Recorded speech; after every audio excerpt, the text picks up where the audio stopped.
Assalamualaikum warahmatullahi wabarakatuh.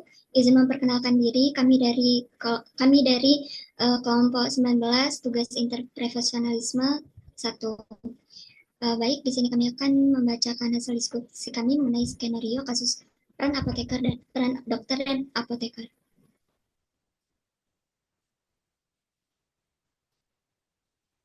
Untuk anggotanya ada saya sendiri, saya Salsabila dengan NPM 2318031 dari Farmasi 23, dan selanjutnya ada Erina Salwa, ada Fatimah Tuzahra, Jedo Muhammad, Alfi Rizka, Nabila Mardika, Siti Naya, Rosbaiti Khadijah, dan Zalfa Aditya. Skenarionya seorang pasien laki-laki berusia 55 tahun datang ke poliklinik dengan keluhan sakit kepala dan pusing sejak 3 hari yang lalu. Pasien memiliki riwayat penyakit hipertensi dan dislipidemia yang sudah lama. Hasil pemeriksaan fisik didapatkan tekanan darah 160 per 100 mili. Dokter mendiagnosis pasien dengan hipertensi grade 2 dan meresepkan 2 obat antihipertensi, yaitu lisinopril dan HCT. Dokter tidak menanyakan riwayat pengobatan pasien secara lengkap karena kendala waktu. Pasien kemudian mengambil obat di apotek. Apoteker menemukan bahwa pasien rutin mengonsumsi suplemen herbal yang dibeli bebas. Apoteker menyadari bahwa kombinasi lisinopril dan suplemen herbal dapat berinteraksi dan meningkatkan risiko kerusakan ginjal. Apoteker berusaha menghubungi dokter, namun tidak dapat terhubung. Apoteker kemudian mengambil keputusan untuk melakukan edukasi kepada pasien dan menyarankan untuk kembali ke dokter terlebih dahulu. Baik, yang pertama itu ada peran dokter pada kasus tersebut. Dokter berperan sebagai pengambil keputusan medis dan koordinator tim pelayanan kesehatan, dan juga melibatkan kemampuan berkomunikasi, berkolaborasi, dan memastikan keselamatan pasien di sistem pelayanan kompleks. Yang pertama itu ada menegakkan diagnosis dan menentukan terapi yang tepat. Dalam kasus ini, dokter bertanggung jawab menegakkan diagnosis berdasarkan data klinis dan memberikan terapi sesuai pedoman praktik berbasis bukti atau evidence-based medicine. Yang kedua itu ada mengkoordinasikan tim pelayanan kesehatan. Dokter berperan sebagai koordinator medis yang mengarahkan dan memastikan seluruh anggota tim seperti apoteker, perawat, dan ahli gizi berkontribusi sesuai kompetensinya. Yang ketiga itu menggali riwayat obat dan suplemen pasien. Dokter harus menanyakan obat suplemen atau herbal yang dikonsumsi pasien. Langkah ini penting untuk mencegah interaksi obat dan dapat menimbulkan komplikasi ginjal seperti pada kasus di atas. Yang keempat itu berkomunikasi dan bekerja sama dengan profesi lain. Dokter wajib berkoordinasi dengan apoteker, terutama bila ditemukan potensi interaksi obat. Komunikasi terbuka antar profesi membantu menurunkan resiko kesalahan medis dan meningkatkan mutu pelayanan. Kemudian yang kelima itu ada menjadi pimpinan klinis dan mengambil keputusan akhir. Sebagai pimpinan klinis, dokter memegang tanggung jawab akhir dalam setiap keputusan medis. Namun, dokter tetap perlu menghargai masukan profesi lain karena kolaborasi lintas profesi ini berfokus pada tujuan bersama, yaitu keselamatan dan kesembuhan dari pasien. Baik, yang kedua itu mengenai tanggung jawab dokter. Nah, yang pertama ada tanggung jawab klinis, di mana dokter itu bertanggung jawab memastikan terapi yang diberikan itu aman, terus juga sesuai kondisi pasiennya, terus dan tidak menimbulkan efek samping yang berbahaya. Di mana dokter itu harus menilai ulang regimen pengobatan jika apoteker menemukan potensi interaksi dengan obat herbal. Nah, yang keduanya itu adalah tanggung jawab dalam hal kolaboratif atau interprofessionalis collaboration. Nah, di dalam IPE ini, dokter bertanggung jawab membangun komunikasi lintas profesi, di mana dokter sendiri tidak boleh mengambil keputusan sepihak tanpa mempertimbangkan masukan dari apoteker atau tenaga kesehatan lain yang terlibat dalam sistem pelayanan. Yang ketiga itu yaitu adalah tanggung jawab etik dan profesi, di mana dokter itu wajib menjunjung tinggi keselamatan pasien atau pasien safety di atas ego si profesi atau si dokternya itu sendiri. Sikap profesional ini mencakup keterbukaan, terus juga kejujuran dan penghargaan terhadap kontribusi profesi lain, di mana kolaborasi dokter dan apoteker yang baik itu dapat mencegah kesalahan terapi dan meningkatkan hasil kesehatan pasien.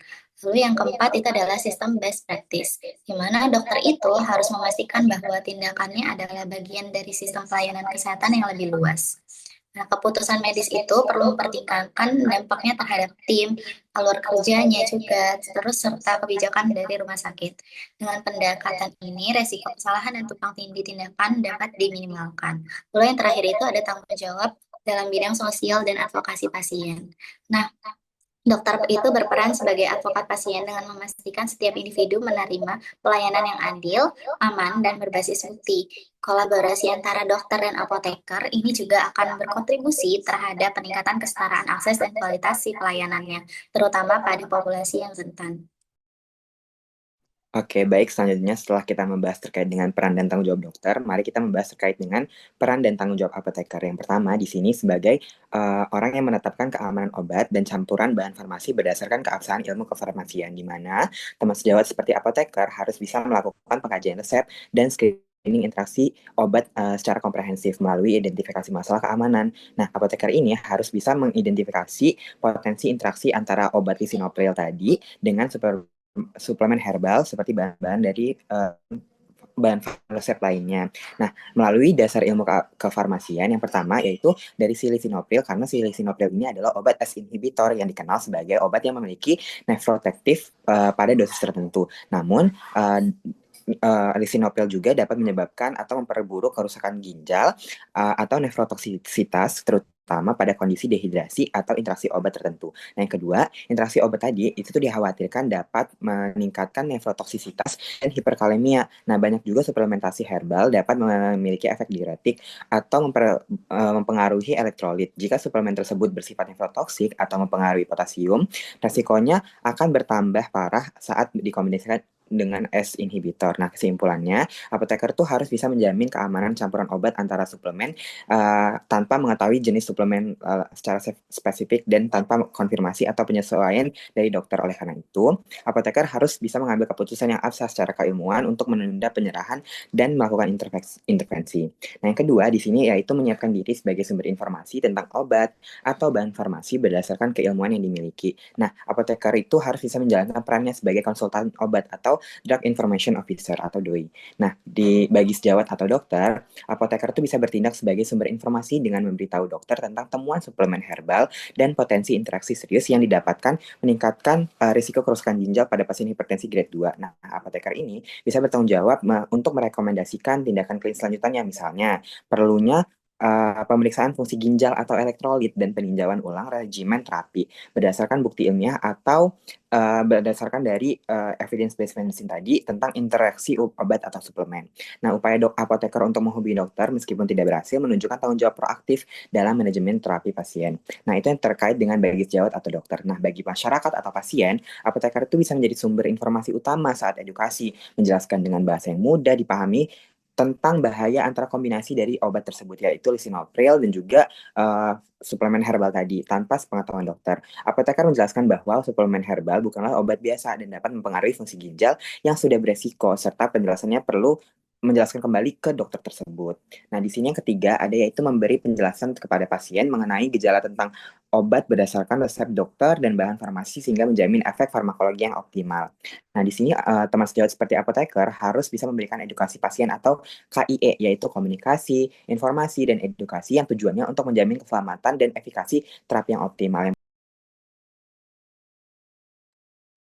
Kemudian adalah tentang pengkajian penggunaan obat. Penggunaan obat pada pasien itu bisa meliputi berbagai aspek, misalnya aspek farmasetika, farmakologi, dan juga farmasi klinis.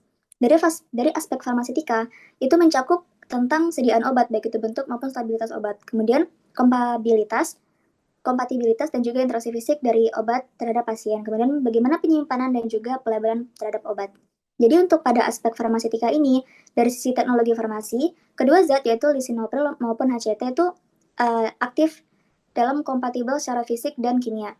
Namun, kombinasi dengan produk herbal cair atau serbuk jamu misalnya, yang mengandung ion logam berat seperti FeCO dan zinc dapat menurunkan kelarutan dan kecepatan disolusi tablet obat lisinopril dan HCT itu, sehingga menyebabkan efektivitas kliniknya menurun. Kemudian untuk aspek farmakologi, itu mencakup mekanisme kerja obat, absorpsi, distribusi, metabolisme, ekskresi, efek samping, dan juga interaksi obat dengan herbal dan obat-obat lainnya. Dalam kasus ini, profil farmakokinetika yang khas dan perlu diperhatikan terutama karena pasien juga mengkonsumsi suplemen herbal yang dapat memengaruhi absorpsi dan ekskresi obat.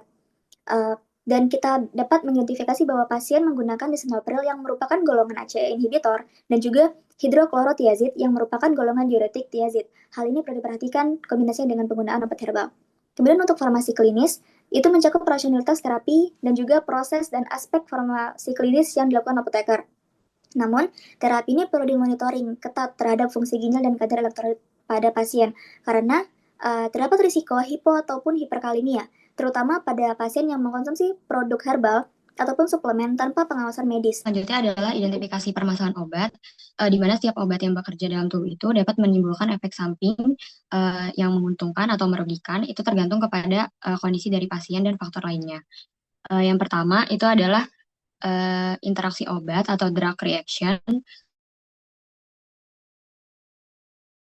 lisinopril dan suplemen herbal yang tidak diketahui. Hal ini itu bisa mengubah kadar obat atau bisa meningkatkan resiko dari toksisitas, sehingga perlu adanya identifikasi kandungan herbal dan peninjauan sesegera mungkin.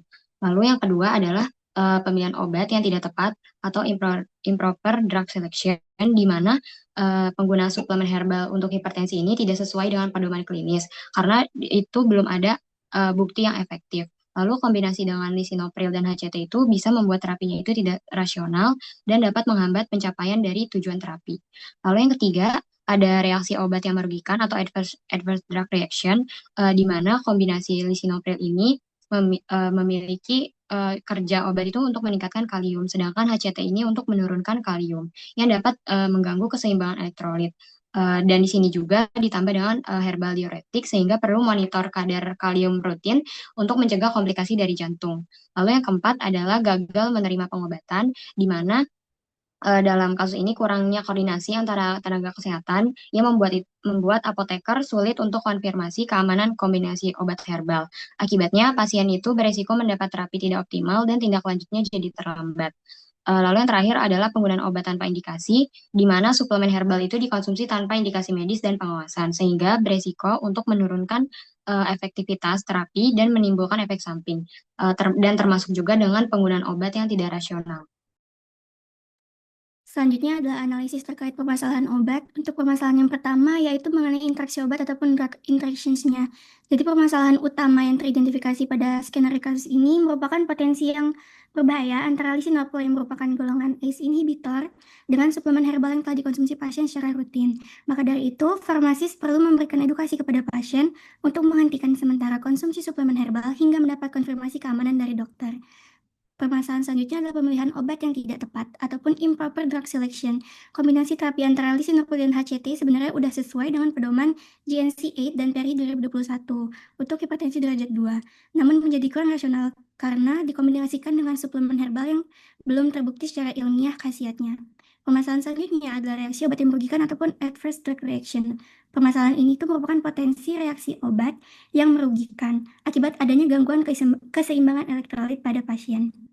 Permasalahan berikutnya adalah gagal menerima pengobatan ataupun failure to receive medication karena adanya kendala komunikasi antara dokter dan apoteker yang tidak tercipta, kemudian mengakibatkan pasien tidak mendapatkan terapi yang hasilnya akan menimbulkan pada terapi yang optimal. Kemudian adalah penggunaan obat tanpa indikasi ataupun medication use without indication, karena tadi pasien mengonsumsi suplemen herbal yang dalam kasus ini tuh masuk ke kategori penggunaan obat tanpa indikasi yang jelas. Herbal tersebut dikonsumsi tanpa pengawasan tenaga kesehatan dan tanpa bukti ilmiah yang mendukung efektivitasnya dalam terapi hipertensi yang dialami oleh pasien.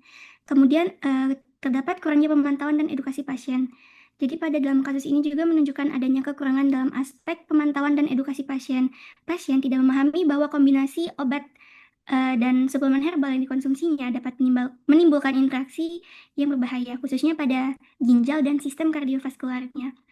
Kemudian permasalahan terakhir adalah penundaan pemberian obat ataupun drug dispensing delay, karena tindakan apoteker yang menunda penyerahan obat merupakan langkah yang etis dan sesuai dengan pedoman farmasi klinik internasional.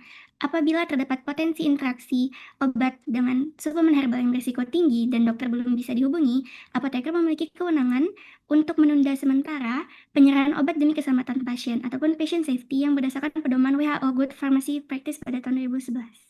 Baik, di sini ada saran dan rekomendasi penyelesaian. Yang pertama itu dia ada evaluasi ulang terapi dan identifikasi interaksi, yang dimana melakukan evaluasi terapi bersama dokter termasuk riwayat obat, suplemen, dan herbal. Dimana itu hentikan sementara herbal dengan efek diuretik atau tinggi kalium hingga terapi stabil.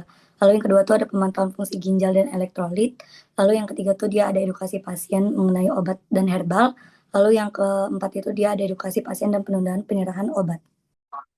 Baik, ini menjelaskan terlebih dahulu. Yang pertama itu untuk saran dan rekomendasi penyelesaian kita melanjutkan lagi. Yang pertama ada penghentian atau penggantian suplemen herbal beresiko. Yang di sini ini dalam artiannya itu jika herbal yang mengandung misalnya licores atau akar manis, hentikan segera karena dapat menyebabkan pseudo hiperaldosteronisme dan juga memperparah hipokalemia. Dan juga kalau misalnya dia ada di rekonsiliasi obat dan kolaborasi internasional, itu farmasi juga melakukan medication reconciliation atau reconciliasi obat dengan mencatat seluruh obat, suplemen, dan produk herbal yang mau digunakan pasien. Dan juga hasil rekonsiliasinya itu dikomunikasikan secara tertulis kepada dokter agar rencana terapi dapat disesuaikan. Selanjutnya itu untuk yang terakhir ada pemantauan dan follow up yang terstruktur. Jadi untuk pemantauan dan follow up terstruktur ini biasanya itu dijadwalkan kontrol ulang yaitu 7-14 hari untuk mencatat tekanan darah, efek samping, serta kepatuhan minum obat.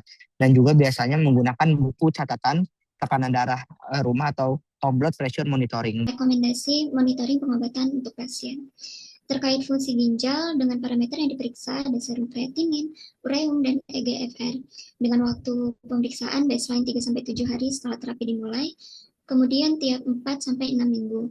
Dengan tujuan menilai fungsi ginjal dan mendeteksi resiko AKI akibat kombinasi ACE inhibitor, diuretik, dan herbal. Jika kreatinin naik lebih dari 30% dari baseline, evaluasi terapi dan konsultasikan segera dengan dokter. Ada aspek monitoring elektrolit. Parameter yang diperiksa itu ada kalium dan natrium. Untuk waktu pemeriksaannya baseline 3-7 hari lalu tiap 1 bulan. Untuk tujuannya mendeteksi hiperkalemia atau lisinopril atau hipokalemia itu licorice. Untuk tindakan bila abnormal jika K+ itu lebih dari 5,5 mol per liter atau kurang dari 3,5 mol per liter, hentikan sementara obat dan koreksi elektrolit. Nah, berikutnya di sini ada aspek monitoring untuk melihat tekanan darah. Untuk parameter yang diperiksa itu tekanan darah sistolik atau diastoliknya. Nah, untuk waktu pemeriksaannya tiap kunjungan selama 2-4 minggu pertama, lalu tiap di 1-3 bulan. Nah, tujuannya untuk apa? Tujuannya untuk menilai efektivitas antihipertensi. Targetnya agar bisa pengurangan dari nilai tekanan darahnya yaitu kurang dari 140 sampai 90 mm raksa. Nah, tindakan bila abnormalnya jika tekanan darahnya belum tercapai nilai yang baik, maka dapat dilakukan evaluasi kepatuhan dan dosis obat. Mengenai gejala klinisnya, itu parameter yang diperiksa adanya gejala kayak pusing, batuk, edem, dan volume urin. Dan itu waktu pemeriksaannya itu dilakukan setiap kunjungan atau bila pasien melapor. Lalu untuk waktu pemeriksaannya juga setiap kunjungan atau selanjutnya untuk tujuan atau rasionalisasi klinisnya itu adanya deteksi dini efek samping lisinopril atau batuk dan HCT itu dari dehidrasinya atau toksisitas ginjal. Lalu tindakan bila terjadi abnormal itu kita akan menghentikan obat sementara dan lakukan penilaian ulang klinis. Selanjutnya untuk aspek monitoring dari interaksi obat dan juga kandungan herbal, pertama, parameter yang harus diperiksa adalah daftar obat dan suplemen yang pasien konsumsi untuk menghindari ataupun untuk mengidentifikasi kontraindikasi pemberian obat-obat tertentu. Kemudian dapat dilakukan pemeriksaannya setiap kali kunjungan ke apotek ataupun setiap rekonsiliasi obat. Tujuan ini untuk mencegah kombinasi lisinopril dengan herbal tinggi kalium ataupun licorice. Dan tindakan yang bisa dilakukan bila terdapat abnormalitas yaitu kita dapat memberikan edukasi dan juga kita dapat memberikan larangan penggunaan herbal tertentu untuk mengoptimalkan kinerja dari lisinoprilnya, dan juga dapat kita dokumentasikan data-data dari yang pasien berikan tentang konsumsi obat-obatan herbal ataupun riwayat pengobatan sebelumnya. Monitoring dari kepatuhan pasien itu untuk parameter yang diperiksa itu pill count, wawancara, dan Mars score. Lalu untuk waktu pemeriksaannya bisa dilakukan tiap 1 bulan. Tujuannya adalah untuk memastikan pasien mengikuti regimen terapi dengan benar. Lalu untuk tindakannya bila hasilnya masih abnormal, jika kepatuhannya masih kurang dari 80%, bisa dilakukan edukasi ulang dan pemantauan dari motivasi. Selanjutnya terkait dengan potensi isu etis yang muncul terkait dengan skenario. Jadi pada skenario muncul beberapa isu etika klinis yang dapat dianalisis melalui 4 prinsip utama bioetika menurut Belkam dan Childress pada tahun 2019, yaitu autonomy, beneficence, non-maleficence, dan justice, serta ditambah dengan aspek etika interprofesional yang melibatkan kolaborasi antara dokter dan apoteker. Untuk yang pertama ada prinsip otonomi ataupun kemandirian pasien. Jadi dokter di dalam kasus ini tidak menanyakan riwayat penggunaan obat lain ataupun suplemen herbal pada pasien, sehingga pasien tidak dapat memberikan informasi lengkap mengenai pengobatan yang sedang dijalani. Hal ini menyebabkan keputusan terapi tidak sepenuhnya berdasarkan persetujuan dan pemahaman pasien, sehingga otonomi pasien otomatis tidak terpenuhi. Selanjutnya adalah prinsip beneficence ataupun berbuat baik dan mengutamakan kebaikan pasien. Dokter bermaksud menolong pasien dengan memberikan kombinasi lisinopil dan HCT yang telah sesuai dengan guideline ACC atau AHA pada tahun 2017 untuk hipertensi derajat 2-nya, namun tanpa melakukan pemeriksaan menyeluruh terhadap fungsi ginjal dan riwayat pengobatan pasien. Manfaat terapi ini akhirnya menjadi tidak optimal dan justru berpotensi menimbulkan efek samping. Kemudian terkait dengan prinsip non-maleficent ataupun prinsip tidak merugikan pasien. Prinsip ini berarti first, do no harm, yang jangan menimbulkan bahaya yang bisa dihindari. Dalam kasus ini, kegagalan dokter untuk menanyakan riwayat suplemen herbal berpotensi menyebabkan efek merugikan akibat interaksi obat pada pasien. Kemudian yang terhadap prinsip justice ataupun keadilan dalam pelayanan kesehatan, dokter dalam kasus ini terburu-buru dan tidak melakukan pengkajian menyeluruh karena keterbatasan waktu konsultasi. Situasi ini menunjukkan potensi ketidakadilan dalam mutu pelayanan antar pasien. Prinsip justice menuntut agar setiap pasien mendapatkan pelayanan yang setara tanpa diskriminasi waktu, status sosial, ataupun beban tenaga kerja medis yang dialami oleh dokter. Sini ada potensi isu etis. Yang pertama itu ada autonomi pasien tidak terfasilitas optimal, yang dimana dokter tidak menanyakan riwayat obat dan herbal sehingga pasien tidak mendapatkan informasi lengkap untuk info konsen. Hal ini melanggar prinsip otonomi pasien. Lalu yang kedua itu ada kegagalan komunikasi antar profesi kesehatan. Isu etik kolaborasi interprofesional, yang dimana pemberian lisinopril HCT sesuai pedoman ACC per AH 2017, namun tanpa pemeriksaan fungsi ginjal dan riwayat herbal, manfaat terapi tidak optimal dan berisiko efek samping. Lalu yang ketiga itu ada tanggung jawab apoteker dalam melindungi keselamatan pasien, yaitu professional responsibility, yang dimana kelalaian menanyakan penggunaan herbal dapat menimbulkan interaksi berbahaya seperti hiperkalemia dan gangguan ginjal, yaitu melanggar prinsip donor HAM. Lalu yang keempat ada keadilan dalam pelayanan kesehatan justice, yang dimana waktu konsultasi singkat menyebabkan mutu pelayanan tidak merata, melanggar prinsip keadilan dan standar profesionalisme. Kesimpulan, skenario ini menunjukkan akan kurangnya komunikasi anamnesis dan kolaborasi antar profesi dapat menimbulkan pelanggaran terhadap prinsip-prinsip bioetika terkait autonomi, beneficence, non-maleficence, dan justice. Skenario ini menggambarkan ketika dokter gagal memenuhi hak pasien untuk berpartisipasi dalam keputusan terapi serta mengabaikan potensi risiko terkait interaksi obat herbal.